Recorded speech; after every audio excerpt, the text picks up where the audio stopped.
pleasant, so nice, smiling. Yes, indeed. All right. We're going to get started here in just a few moments, making sure that the video camera equipment is working. And it is. We have 2 red lights, ladies and gentlemen. Thank you. Thank you very much. All right. We're going to get started here. And one program note that I found so far, Mr. Colton Jensen. Colton, stand up, please, if you would, please. Everybody give Colton a round of applause. His name was inadvertently left off the program. I apologize to Colton, but he's a good man, and I appreciate him a lot, and no reflection on him as a person that his name is not on the program. Sorry. All right, we're going to get started here, and I believe, yes, it's 7 o'clock.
You can rub your hands together for a little while after they start. That's okay, but then just fade out. And it'll sound really cool on the recording. By the way, ladies and gentlemen, I'd like to introduce you to Mr. Kyle Arnold. Kyle, wave your hand there. There's Kyle Arnold. He's been doing our recordings for a number of years, and we've always agreed on a real nice price of $15. And this year I called him up and he said, hey, how about I lower the price $2? So let's give Mr. Arnold a round of applause. If you would like a recording of tonight's concert, you can purchase it for $13. Checks are made payable to Arnold Sound Recording. Arnold Sound Recording, and the band, we're not getting any money off this, so all of our copyrights are good. We're not making any cash off this, but really appreciate your support of Mr. Arnold. He's doing a lot of the services that he normally charges for free for us, so I really appreciate his good efforts for us. All right, we're going to get started. Let me get the microphone, and where's the microphone? This one right here, okay? All right.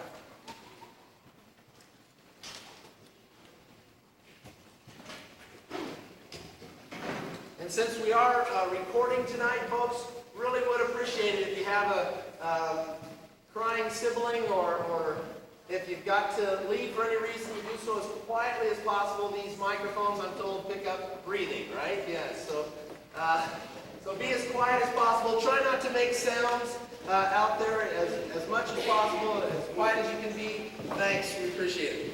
All right. Oh yeah, turning off cell phones would be a good idea.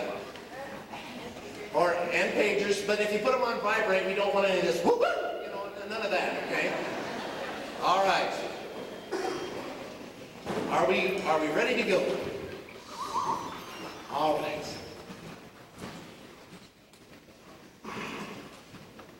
Good evening, ladies and gentlemen, and welcome to the Dwight D. Eisenhower Middle School Band and Orchestra concert that we're going to put on for you tonight.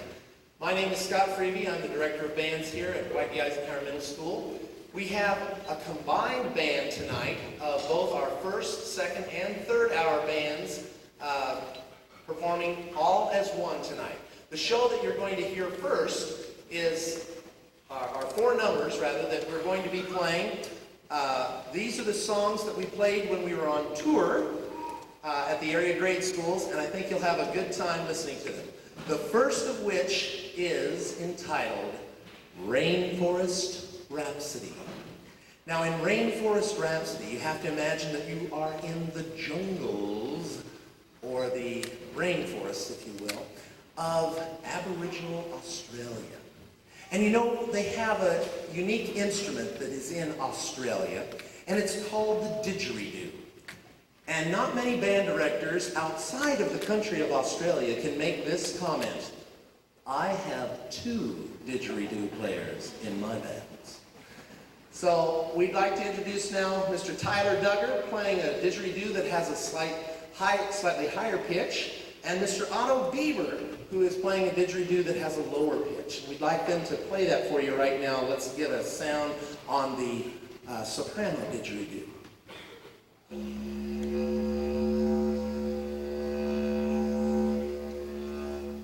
now the bass didgeridoo.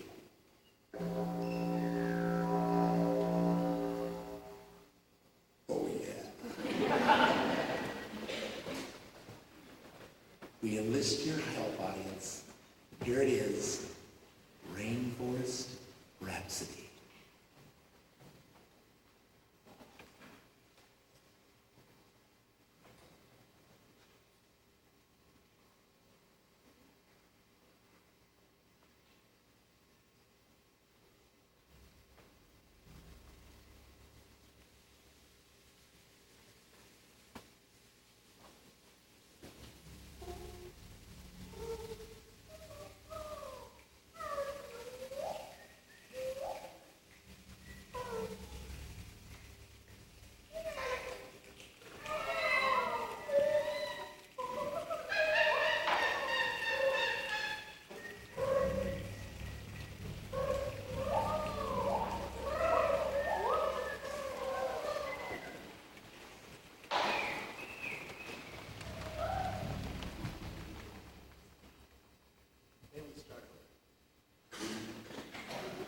My apologies. Now something else has gone wrong. Mr. Freeby forgot to do the Divinity. Thank you. Thank you very much. All right. Sorry, Lynn. My fault, not yours. The G concert is G and.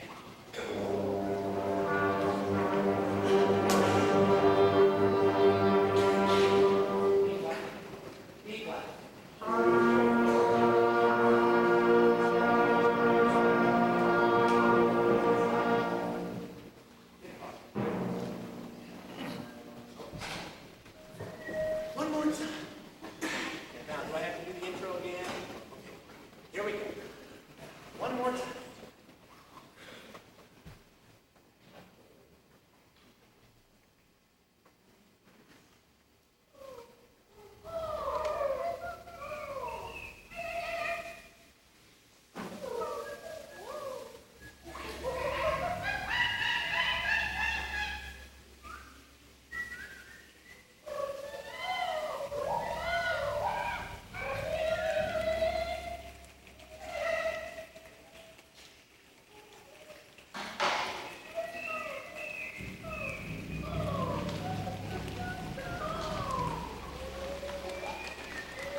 please, for Mr. Otto Bieber and Mr. Tyler Duggar on Disney.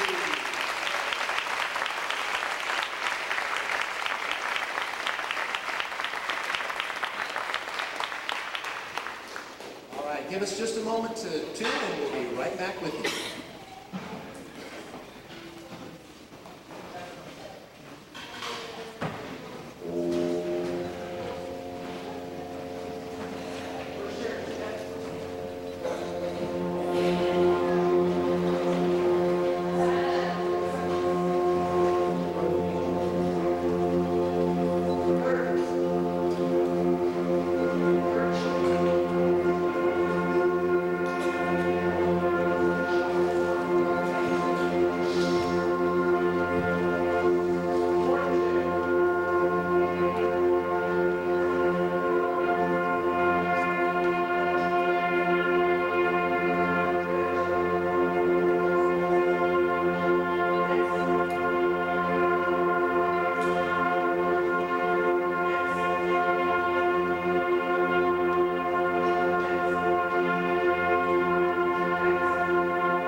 Our next selection of the evening is entitled The Great Locomotive Chase.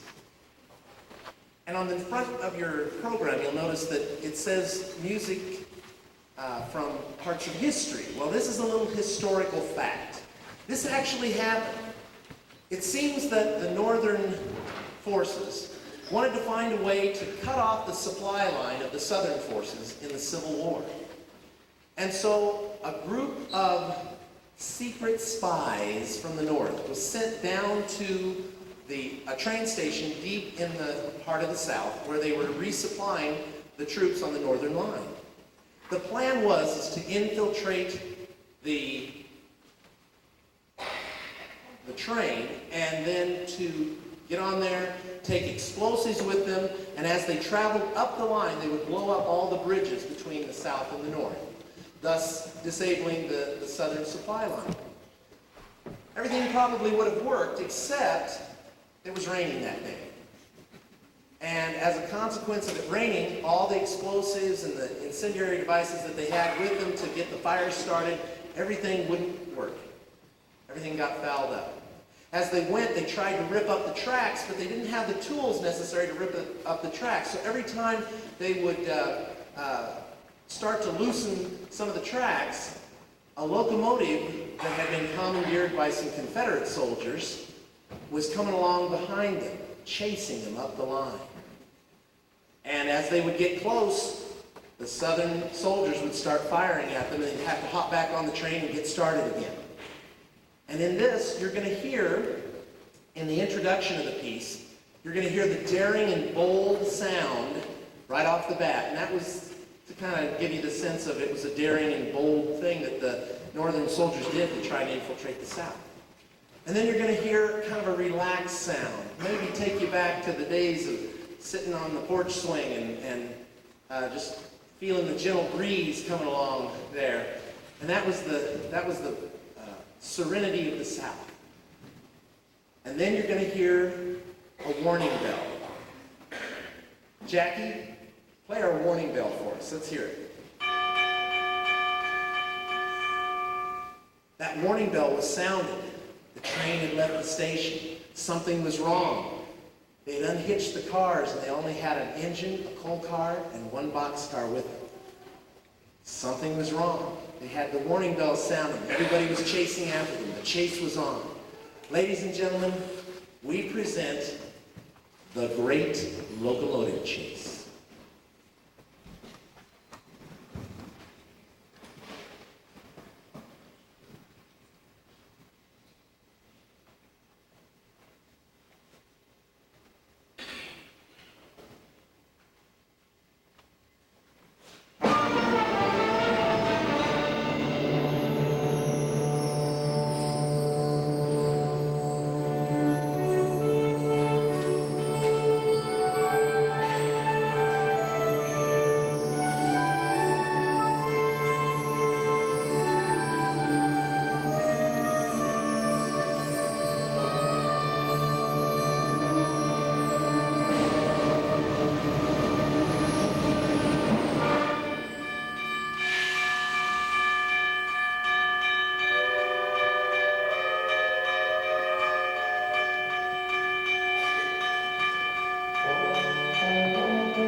Ladies and gentlemen, we have with us tonight Miss Abby Berger. Miss Berger is our student teacher, and she has been with us for quite a number of weeks now and was due to end her student teaching experience with us last Friday.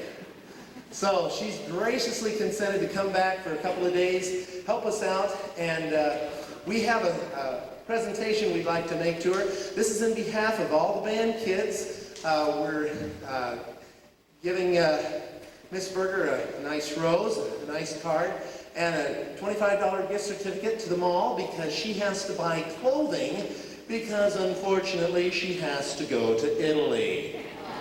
Oh, yes, poor Miss Berger. Let's give Miss Berger a round of applause and show her our appreciation.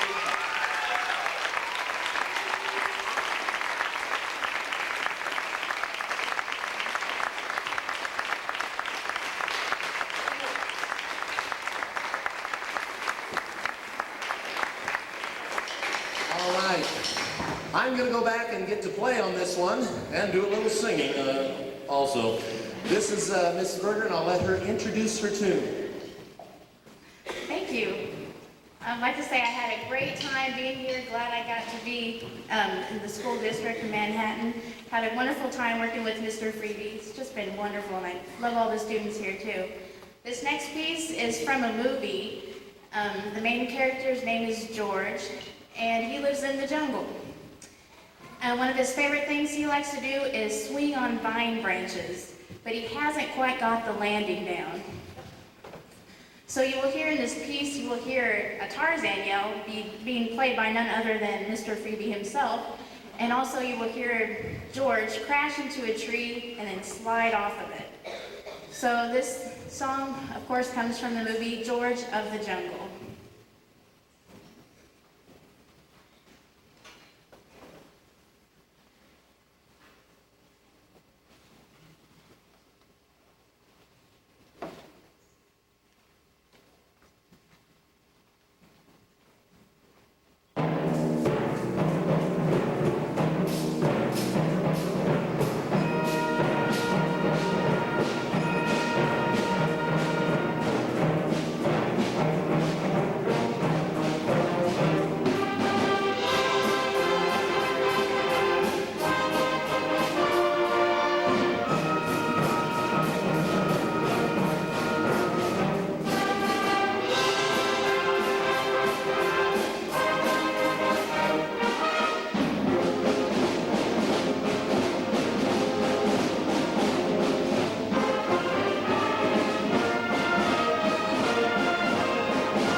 final number that we played on our tour, we went back to the movies.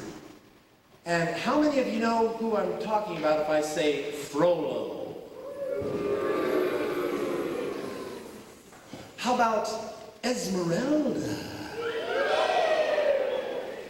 And what about Quasimodo? Ah, yes. Well, we're going to continue now with the Walt Disney production of a film sound score that I'm sure you're familiar with.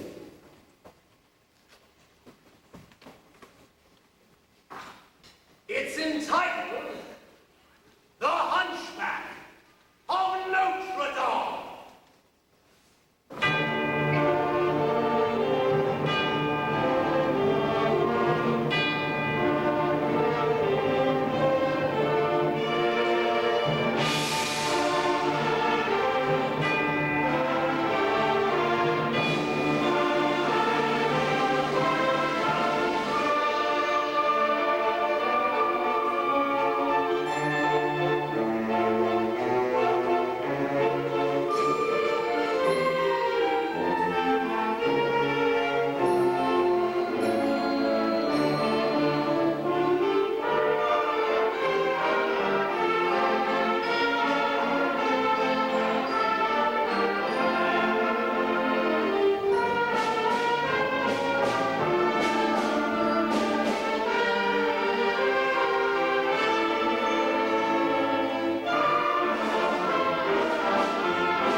might be a great time to introduce to you Dr. Scott Luberoff from Kansas State University, here to talk to you about a summer band camp that's available through Kansas State University. I fully endorse it, hope that every single child can go to it.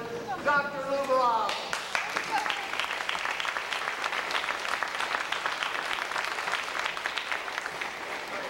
I want to make sure that you're all aware of the summer music camp that we have to offer at Kansas State University.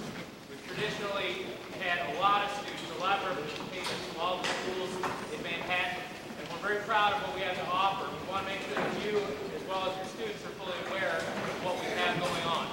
The dates of this summer's camp are June 8th through 12th. It's on the campus of Kansas State University. Students can enroll as resident campers, which they'll stay in the dormitory. There's meal plans where they can go as non-resident theater campers. You can drive back and forth. We'll give you that information. Part of the camp, what they'll take part in is we have 2 full-size concert bands that students are placed in. There's also a jazz ensemble, there are chamber ensembles, woodwind choir, brass choir, percussion ensemble. Did I say jazz ensemble? There's a jazz ensemble. There are classes in conducting and theory. We're very, very proud of what the camp has to offer, and we've been able to expand it year after year, provided the enrollment expands. And we'd like to encourage you to come out and check it out. We're extremely proud of our teaching staff, the directors that we bring in, and we hope that you'll take the opportunity to at least investigate the camp. I've got many, many of these pamphlets, and I'll be sitting right down here at the end of this fantastic concert. If you have any questions, you can certainly stop down and grab a pamphlet and talk to me for a moment. And you can also contact us at the band office at Kansas State University. And if you have web access, you can just go to ksu.edu/band, and that'll open up a whole new world for you. So we hope, I hope you have a chance to come down and ask some questions, get some information. We hope to see many of your students this summer on the campus of K-State. Thank you very much.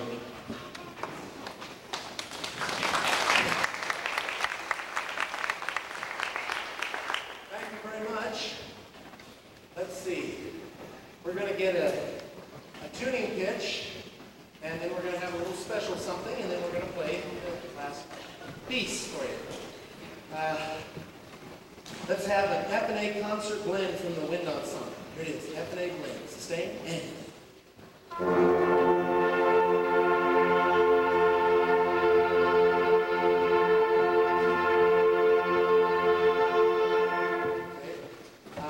Let's have a tuning pitch for Tiffany. F concert. Sustain, F, first check.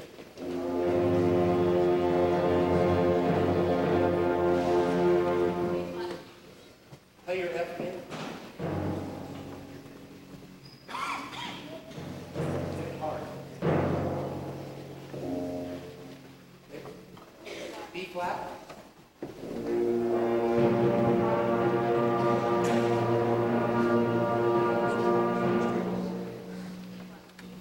Hit your B flat again.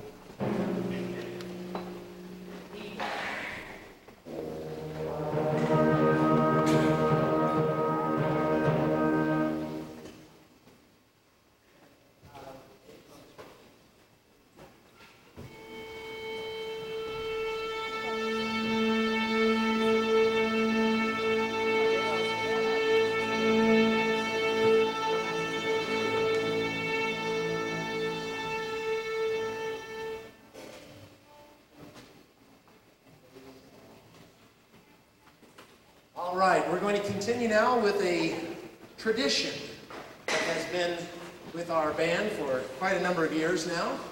And that tradition stems from when we have a birthday in the band.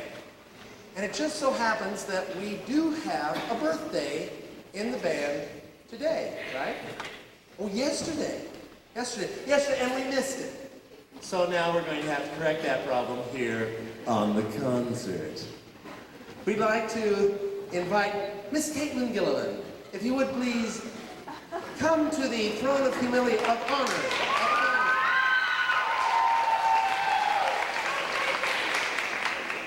And I'd like you to stand right about here. Do we have the cameras ready? Are the cameras rolling? Yes. All right. Caitlin, this yesterday was such a special day for you. that we thought we'd honor you by, of course, giving our traditional happy birthday. But in our band, we do not use the exact happy birthday because, of course, we would have to pay royalties for using that music. So instead, we substitute animals for the words to the happy birthday song, and you get the general gist. If we could have everyone stand up, please arise, not on your chairs, but just stand up, yes, and help us demonstrate, if you will. We're going to have you stand up as well. So everyone, would you please arise at this time? This is in honor of Caitlin, yes. To understand the animal sounds, we must understand that happy birthday sounds an awful lot like hippo birdie. And so we assume the hippo stance, right, by showing the rather large, rotund African animal with our arms outstretched in a curvature fashion. The birdie is accomplished by inserting the thumbs directly into the armpits and flapping wildly. Hippo birdies. Two female sheep are called to use, and of course they afterward. Hippo birdie to use, hippo birdie to use, hippo birdie, the antlers on the head for deer. Dear you, hippo birdies to use. All right, now to get this crowd in tune, we're going to ask our tuba section, please give us a tuning note.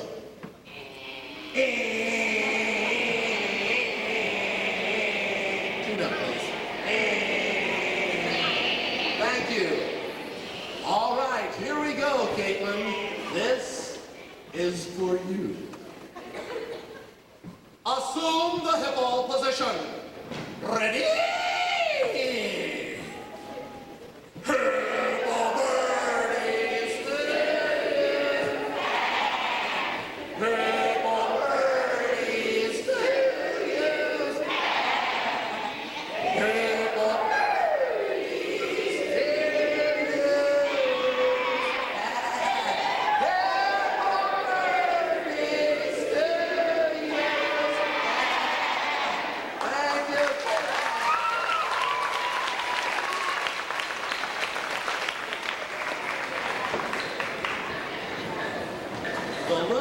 admiration on her face.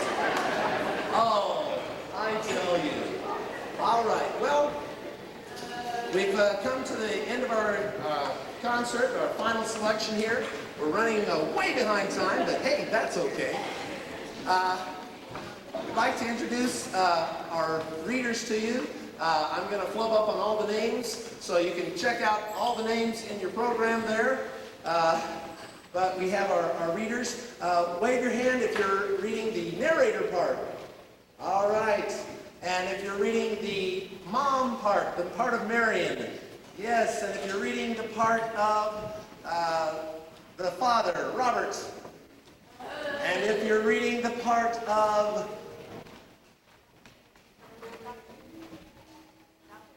the doctor, Samantha. Where's Samantha? Oh, she had to leave. Okay, well, we have a new doctor. All right, and if you're Dr. Kenworthy, principal of the school, and you're reading the Steve Miller part, raise your hand. All right. And there's Kim Schnee over there reading the part of Emily Kingsley on the third movement. Thank you. All right. This thank you project was an interdisciplinary teaming project. The classes that Ms. Ellis and I teach, we kind of teamed up and showed a video presentation of Steve Miller, former athletic director for Kansas State University. He told a story about his involvement with Special Olympics. And I won't tell you the story because we're going to unfold that to you in just a few moments. But I will tell you this. The fourth movement, the big race, if you will, in your program, the material in that fourth movement is all material taken from the actual presentation that Steve Miller gave.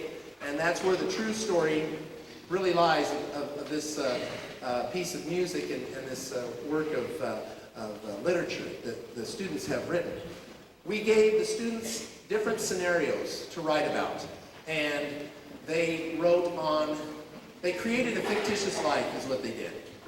They took a true story about a 41-year-old man with Down syndrome, and that's where the true story started. We knew him when he was 41 years old.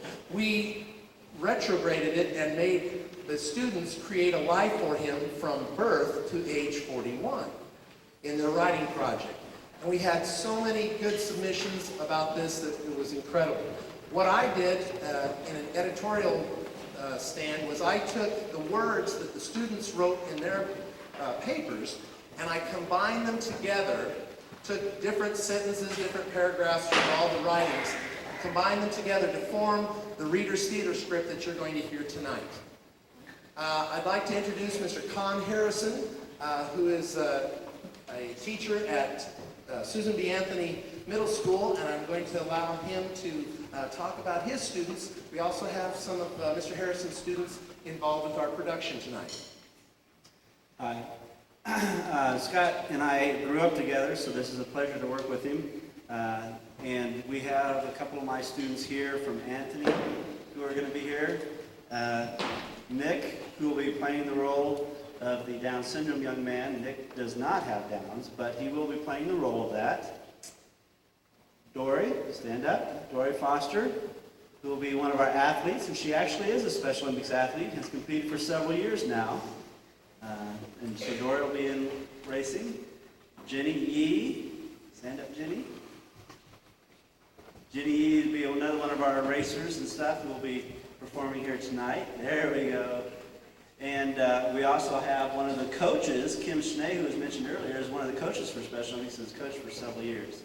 We appreciate this opportunity and this wonderful piece that Scott has put together, and just the concept of special students and special adults who go through life and have sometimes a very difficult time.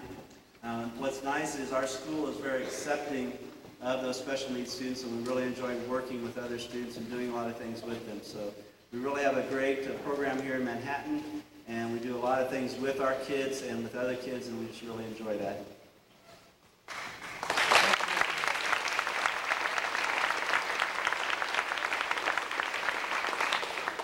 I'm going to put the microphone back here, but we're going to get started now with the Thank You Project.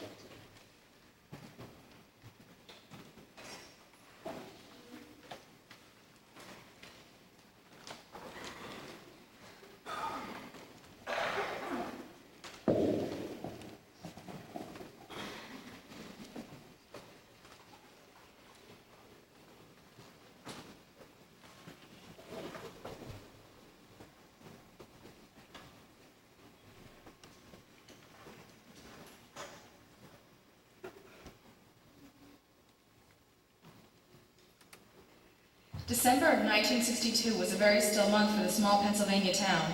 The gray form clouds that hung overhead had begun to release subtle flakes of snow. The husband and wife who had tried for years to start a family would, in a few short months, be able to realize the dream of parenthood. What a wonderful present this day would bring. For once, the Carsons would be able to go through the holidays and expect something great to befall them. Seasons came and went, yet unbeknownst to the little town of Rockwell, a hero would soon be born. A boy named Jonathan, whose courage and determination would one day make the town realize its personal wealth within. Hi, my name is Marion, and I have a story to tell you. It begins with my husband Robert and I finding out I am pregnant with our first child. All at once, we were overjoyed, thrilled, and also scared to death, like all other parents to be. Robert and I prayed for a healthy, happy, and successful child. We expressed our highest hopes that our child would go through school with good grades, go to college, and marry, and give us many grandchildren. For our baby's room, there would be glowing moons and stars, green and yellow. Robert would show us carpentry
years now, and Jonathan has been attending school with children in both the regular and special education classrooms.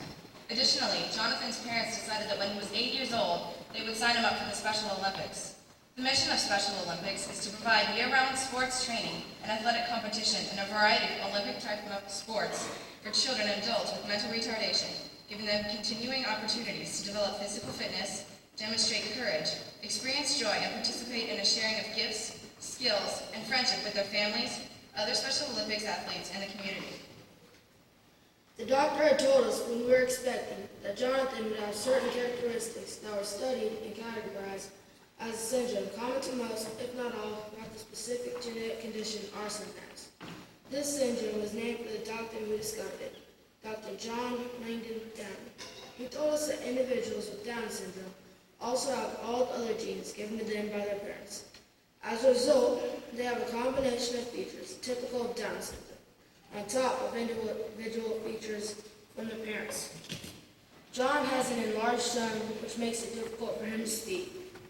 Marion and I are hopeful that the energy and enthusiasm for running and playing that Jonathan exhibits each and every day will spill over into his cognitive learning capabilities. Just like me, Jonathan can be stubborn at times, and given the learning delays he has, Marion and I are careful to realize that the progress he makes is not always permanent, and that many times his learning experiences need to be repeated. The frustrations of school can often be seen fading away as he runs and jumps with his friends and training group.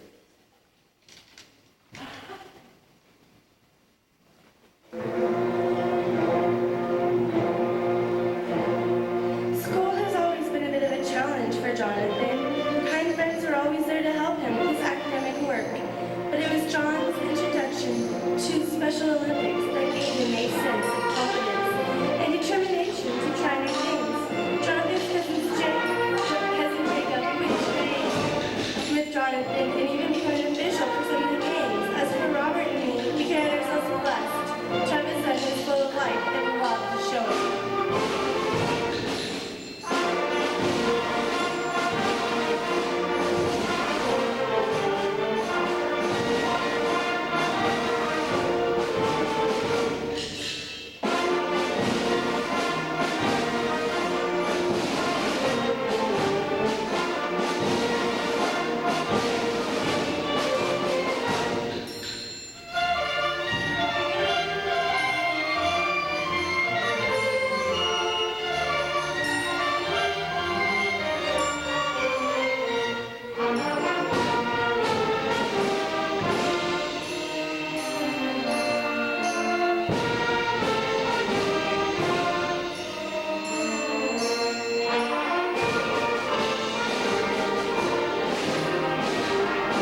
difficult day at school in Special Olympics practice.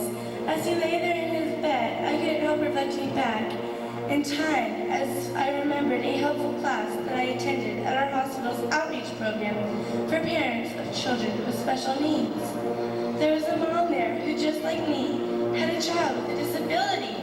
Her name was Emily Kingsley, and she told me a story I'll never forget. The story helped me see beyond the frustrations and limitations that I perceived would be a part of my son's life to the beauty of what life could hold for our family.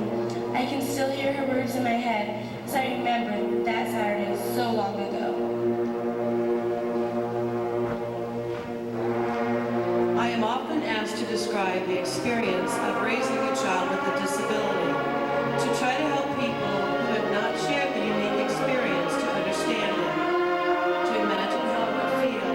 It's like this. When you're going to have a baby, it's like planning a fabulous vacation trip to Italy. You buy a bunch of guidebooks and make your wonderful plans. The Colosseum, the Michelangelo David, the gondolas in Venice. You may even learn some handy phrases in Italian. It's all very exciting. And after months of eager anticipation, the day finally arrives. You pack your bags and off you go. Several hours later, the plane lands.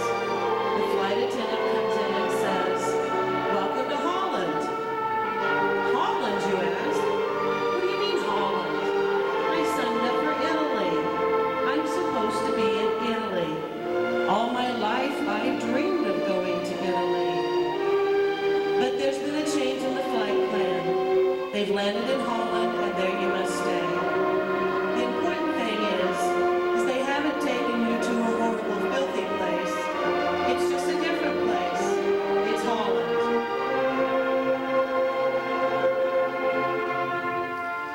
So now you must go out and buy new guidebooks, and you must learn a whole new language, and you will meet a whole new group of people you would have never met before.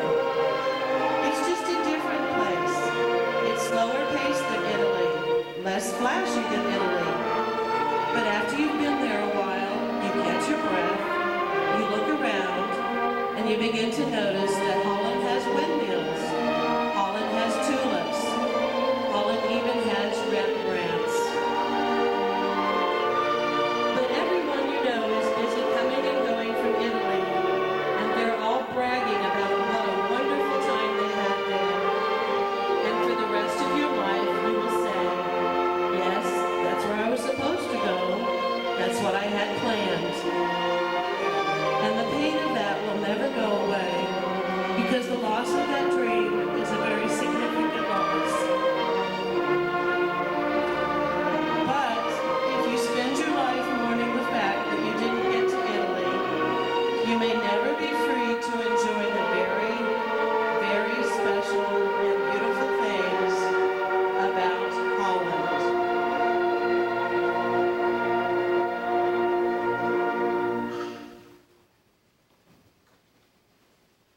29 years have passed. Robert and Marion are in their late 60s, and Jonathan, now 41, holds jobs at an area nursing home and at the town center mall, while other adults with Down syndrome have been able to live in group homes or other independent housing arrangements. Robert and Marion are able to build an addition to their home, which enabled Jonathan to have a high degree of independence, yet which allowed him to remain in close contact with his immediate family. The problems of Jonathan's past have not all been solved, but he has made tremendous progress through the years. We go now to the California State Special Olympics meet, where we meet Steve Miller, former athletic director of Kansas State University and current vice president in charge of marketing for the Nike Shoe Corporation. I first met Jonathan Carson at a regional event of the California State Special Olympics. I had been asked to be a medal presenter for the finals of the 100-meter dash competition, Jonathan's event. I can still remember the music they were playing as the Special Olympians entered Drake Stadium in a procession around the track. Encouraged by the cheers of over 17,000 fans present that day, the athletes were excited and ready for their competition.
assembled at the line. The motto of Special Olympics ran through my mind. Let me win, but if I cannot win, let me be brave in the attempt. Runners, on your mark. A surge of adrenaline coursed through Jonathan's body. Set.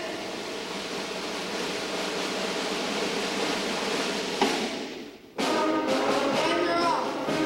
Jonathan had a great start off the line, but he stumbled and fell to second place. Arms driving as his coach had taught him, John quickly catches up to the leader, running neck and neck they head for the finish line.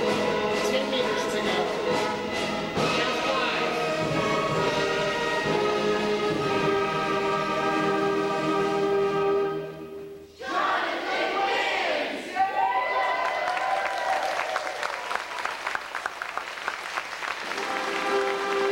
Victory! Jonathan wins the gold. Hugs and high fives were everywhere. All the athletes began to make their way to the awards presentation area. While families gathered in close to watch and share the joy of the moment, I found myself smiling, energized by the faces of all the participants.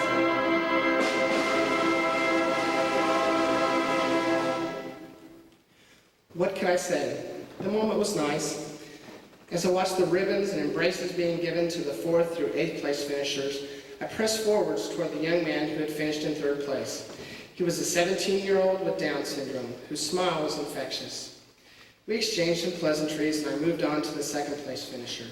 He was a 31-year-old mentally challenged individual who, as we embraced, gave me a series of pats on the back in a most enthusiastic manner. And finally I came to Jonathan.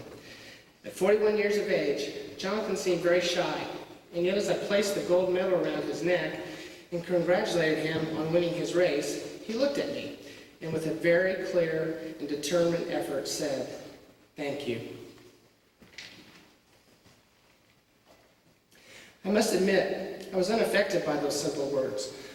Although I couldn't or didn't verbalize it, my lack of reaction was probably based in the fact that I was a former professional athlete, the coach of 2 Olympic teams, and after all, this was just a simple race between Special Olympians. I turned and walked away back towards the families and friends who had gathered in the ceremony.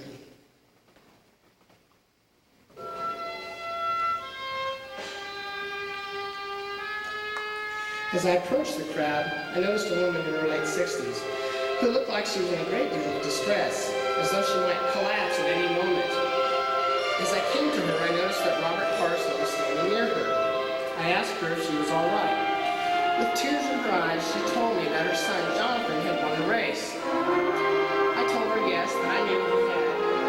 She responded with, And he's 41 years old. I said, "Yes, ma'am, I know he's 41. To which she replied, I don't think you understand. My son Jonathan is 41 years old. Those are the first 2 words he's ever said. a moment that had meant little to me before would now be a turning point in my life.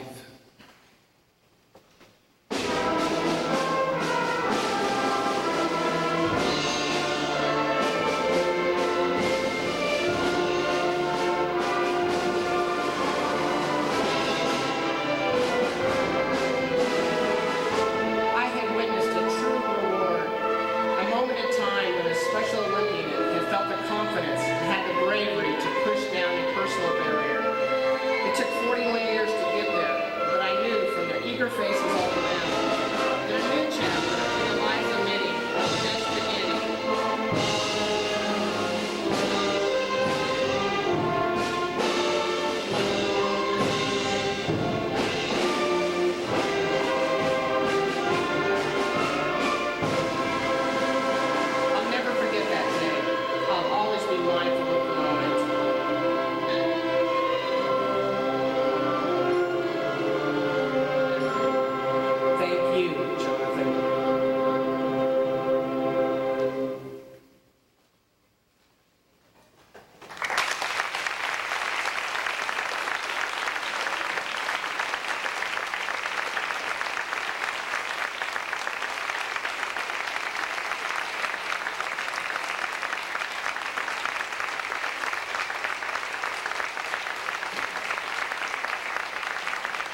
certainly appreciate all of your support throughout the year in helping our students to find practice time at home.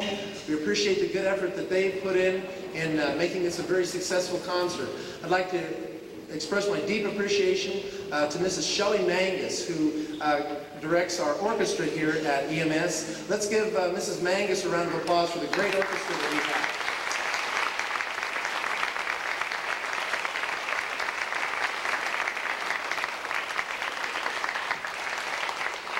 And again, I'd like to thank all these wonderful readers. Let's give them a round of applause.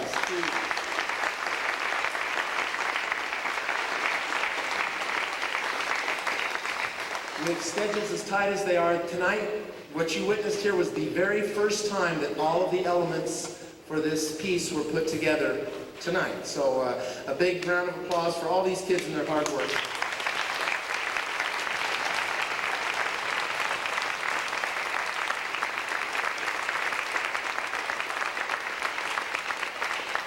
I do encourage you to seek out Dr. Luberoff and make sure that we get brochures about the summer band camp at Kansas State University. We do need some help putting chairs on racks that we have around. We need the music stands put back in the band room, and we need the percussion equipment and all the everything basically put away, and your help would be greatly appreciated.